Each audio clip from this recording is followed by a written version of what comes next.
Very blessed new year. నా జనులు యెహోవా దేశంలో కిరీటమందలి రత్నము వలె ఉన్నారు గనుక కాపరి తన మందును రక్షించినట్లు వారు దేవుడైన యెహోవా ఆ దినమును వారిని రక్షించను. వారు ఎంతో క్షేమంగా ఉన్నారు, ఎంతో సొగసుగా ఉన్నారు. ధాన్యము చేత యవ్వనులను, కొత్త ద్రాక్షారసము చేత యవ్వన స్త్రీలను వృద్ధి నొందింతురు.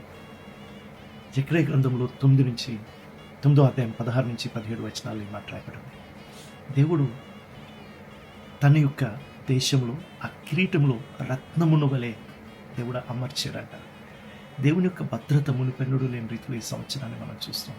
అంతేకాదు దేవుని యొక్క క్షేమము, మేలు, సొగసు, వృద్ధిని మనం ఈ సంవత్సరంలో చూస్తాం. కాబట్టి ఈ సంవత్సరమును బట్టి దేవుడు నా హృదయంలో పెట్టిన మాట ఏంటంటే, this is the year of thriving అని. దేవుడు ఆ సస్టైనింగ్ నుంచి ఆ థ్రైవింగ్లోనికి వాళ్ళందరినీ తీసుకుని వస్తారు. May the lord bless you. Right, మిమ్మల్ని, మీ కుటుంబాన్ని దేవుడు దీవించి ఆశీర్వదించి ఇతరులకు దీవెనగా ఉంచి నడిపించిన గాక. May the lord bless you.